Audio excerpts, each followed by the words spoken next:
Você aprendeu a reconhecer o perigo quando o coração acelera, quando o ar falta, quando a mente entra em alerta. Mas isso já é tarde. Antes de qualquer sensação consciente, antes de qualquer pensamento que você possa nomear como medo, o corpo já decidiu, não por intuição, não por emoção, mas por cálculo biológico. Existe um intervalo, curto demais para ser percebido, em que o corpo avalia o ambiente, compara padrões, mede desvios mínimos e responde sem pedir autorização à consciência. Você não participa dessa decisão. Você apenas vive as consequências. Nesse instante, não há pânico, não há narrativa interna. Há silêncio funcional. Sistemas profundos entram em operação sem aviso prévio. Fluxos de energia são redistribuídos.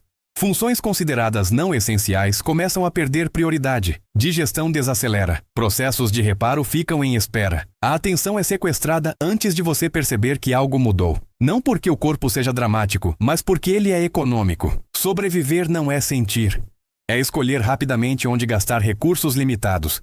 E o mais desconcertante, isso acontece mesmo quando você acredita estar calmo. A consciência gosta de se imaginar no comando, mas, diante da possibilidade de morte, ela é apenas uma observadora tardia. No fundo do sistema nervoso, existe uma lógica que não depende de você acreditar nela. Ela opera no escuro, ela não pede confirmação, ela não explica suas razões, ela age. No universo, eventos críticos não são anunciados com barulho. Estrelas entram em colapso depois de longos períodos de equilíbrio silencioso. Placas tectônicas se movem por décadas antes de um único segundo de ruptura. A instabilidade nunca começa no evento. Ela começa no estado. Dentro do corpo, o princípio é o mesmo. O perigo real não é o momento em que tudo explode, mas o instante invisível em que o sistema decide que algo precisa mudar. Você não sente esse momento. Você não o lembra. Mas ele define o que acontece depois. E talvez isso seja o mais perturbador. A vida não depende da sua percepção para se proteger. Ela depende de mecanismos que funcionam melhor quando você não interfere. Antes de falarmos de medo, de pânico ou de reação, precisamos permanecer aqui. Nesse ponto silencioso em que o corpo avalia a possibilidade do fim e escolhe continuar. Quando o corpo percebe que a continuidade está ameaçada, a consciência não é fortalecida, ela é reduzida, não por falha, mas por estratégia. Manter pensamento abstrato, memória autobiográfica e reflexão exige energia, tempo e estabilidade. E estabilidade é exatamente o que deixou de ser garantido. Nesse ponto, o corpo não quer que você pense melhor, ele quer que você demore menos. Circuitos mais antigos assumem o controle, não porque sejam primitivos, mas porque são rápidos, redundantes e confiáveis. A consciência, essa sensação de estar no centro das decisões, é empurrada para a periferia do sistema. Você continua acordado, continua presente, mas algo mudou na arquitetura interna. A percepção se estreita. O campo de atenção colapsa para o que importa agora. Detalhes desaparecem sem aviso. É por isso que, em situações críticas, o mundo parece ao mesmo tempo mais lento e mais simples. Não é o tempo que se altera. É a quantidade de realidade que o cérebro permite entrar. O corpo não está tentando te confundir. Ele está tentando te poupar. No cosmos, algo semelhante acontece quando sistemas entram em regime de instabilidade. Modelos complexos deixam de ser úteis. O sistema passa a operar em modos mais simples, mais robustos. Estrelas, quando se aproximam do colapso, abandonam equilíbrios delicados e passam a responder a forças dominantes. Dentro de você, o mesmo tipo de economia brutal acontece. A consciência não é desligada porque falhou. Ela é reduzida porque é cara demais. E isso explica algo que quase ninguém percebe. Em muitos momentos de perigo real, você não sente medo. O medo vem depois. Primeiro vem a ação. Depois, quando o corpo entende que sobreviveu, a consciência tenta reconstruir uma narrativa para explicar o que aconteceu. Ela chama isso de instinto. Mas instinto é apenas o nome que damos às decisões que não controlamos. Você não escolheu reagir. Você foi movido. E isso não é uma falha da condição humana. É o motivo pelo qual você ainda está aqui. Enquanto a consciência tenta entender, o corpo já executou. Enquanto você formula pensamentos, sistemas invisíveis já recalcularam prioridades. O sequestro da consciência não é perda de controle. É uma transferência temporária de comando. E ela acontece sem drama, sem alarme, sem necessidade de permissão. Antes de qualquer emoção consciente, O corpo age para manter a coerência do sistema, mas existe um custo. Reduzir a consciência resolve o agora, mas deixa marcas depois, e é sobre essas marcas, silenciosas, persistentes, que precisamos falar a seguir. Sobreviver não é um evento neutro. Quando o corpo assume o controle para impedir o colapso, ele não apenas resolve o instante crítico, ele reorganiza o sistema. E toda reorganização tem custo. Depois que o perigo passa, a consciência retorna lentamente ao centro. Mas ela encontra um território que não é exatamente o mesmo. Algo ficou registrado, não como memória clara, mas como ajuste interno. Tônus muscular muda, padrões respiratórios se alteram, níveis basais de vigilância permanecem ligeiramente elevados, não porque o corpo esteja em pânico, mas porque ele aprendeu.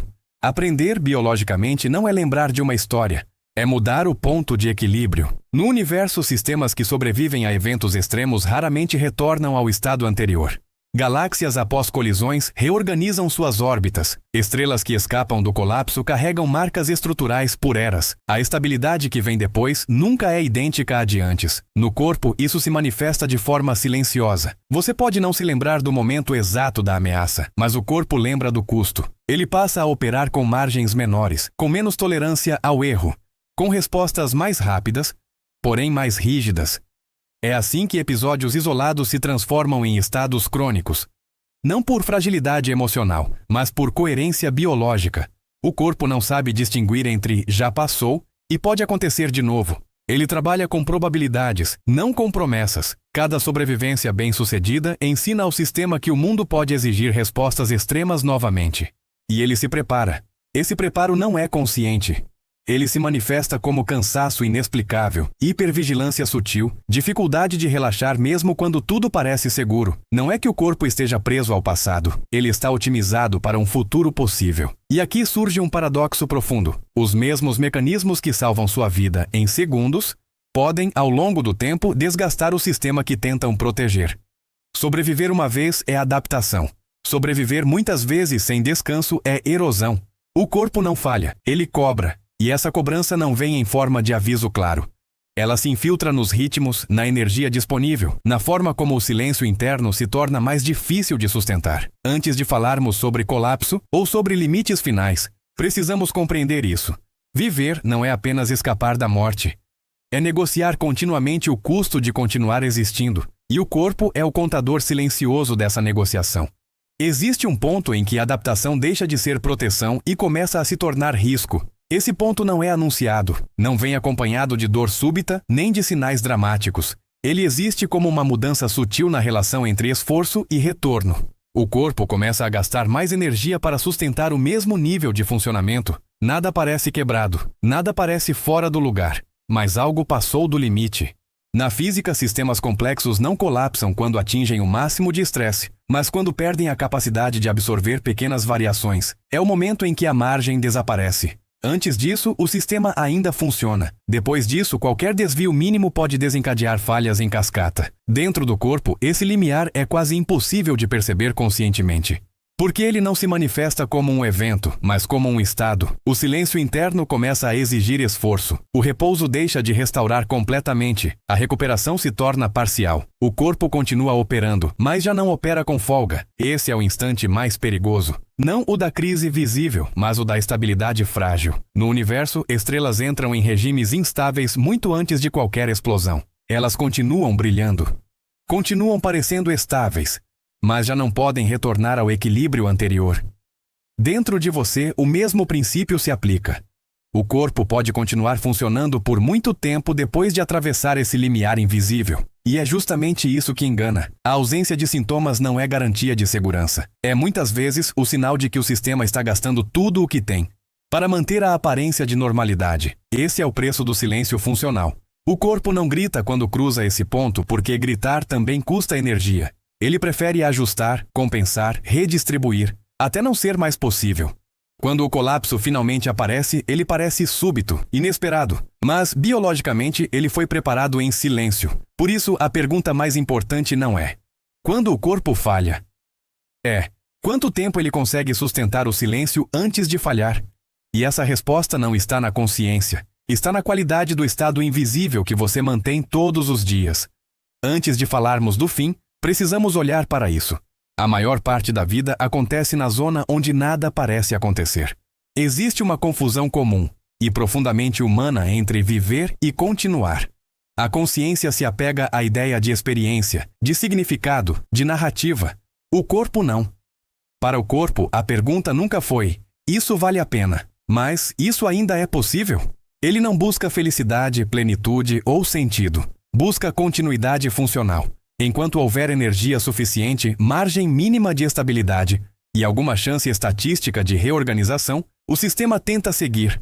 No cosmos, a vida das estrelas obedece à mesma lógica. Elas não lutam para existir. Elas continuam enquanto as forças que as sustentam conseguem se equilibrar. Quando esse equilíbrio se rompe, não há resistência emocional. Há transição. Dentro do corpo, a decisão é menos poética, mas igualmente precisa. Enquanto o custo de continuar for menor do que o custo de colapsar, o sistema persiste, mesmo que isso implique dor, mesmo que implique desgaste, mesmo que implique redução da consciência, do prazer, da vitalidade. É por isso que o corpo suporta estados que a mente considera insuportáveis, não por heroísmo, mas por cálculo. A consciência pergunta: até quando? O corpo pergunta: ainda dá? E essa diferença muda tudo, porque o corpo não abandona você quando sofre. Ele abandona quando não consegue mais sustentar coerência interna. Não é uma escolha moral, não é uma decisão simbólica, é uma falha de continuidade. E isso nos leva a um entendimento desconfortável. O corpo não sabe quando você vai morrer, mas sabe quando não pode mais continuar do mesmo modo. A maioria dos sinais que interpretamos como doença, cansaço extremo ou perda de sentido são tentativas de ajuste antes desse ponto. Não avisos dramáticos, correções silenciosas. O corpo não quer que você morra. Ele quer que o sistema permaneça viável. Quando isso não é mais possível, não há conflito interno. Há encerramento. Mas enquanto há margem, mesmo mínima, o corpo reorganiza, reduz, economiza, recalcula. Ele continua. E talvez seja isso que mais nos desconcerta. A vida não é sustentada por vontade, mas por equilíbrio. E o corpo é o guardião silencioso desse equilíbrio, operando muito além do alcance da consciência.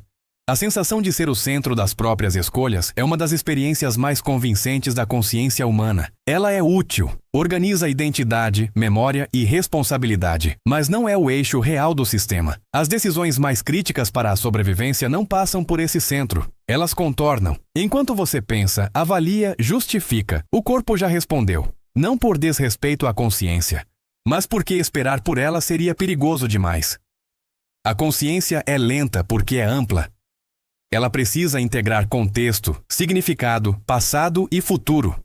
O corpo, diante da ameaça, precisa apenas de uma coisa: reduzir a probabilidade de colapso imediato. Por isso, as decisões vitais não se apresentam como escolhas, elas se impõem como fatos consumados. Você percebe que agiu quando já agiu.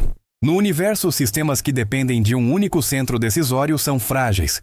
Redundância, descentralização e hierarquia funcional aumentam a chance de continuidade. O corpo segue o mesmo princípio. Não existe um eu central controlando tudo. Existe uma arquitetura distribuída, onde diferentes camadas assumem o comando conforme a situação. Quando tudo está estável, a consciência ocupa o palco principal. Quando a estabilidade é ameaçada, ela sai de cena sem aviso. Isso não diminui a experiência humana. Explica. Você não perde valor por não controlar esses processos. Você continua existindo porque não os controla. A ilusão de centralidade é confortável, mas a sobrevivência exige humildade estrutural. O corpo não confia em narrativas, confia em padrões, probabilidades e limites físicos. E aqui está o ponto mais difícil de aceitar. O corpo não negocia com a identidade. Ele não se importa com quem você acredita ser. Ele responde ao que é biologicamente possível naquele instante. Isso não significa que você seja irrelevante.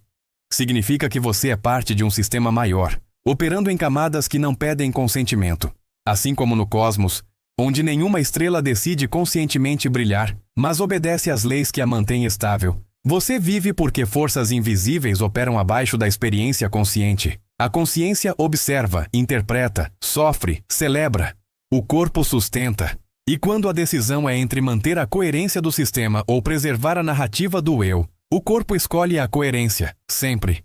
Escreva nos comentários: eu sou parte desse sistema.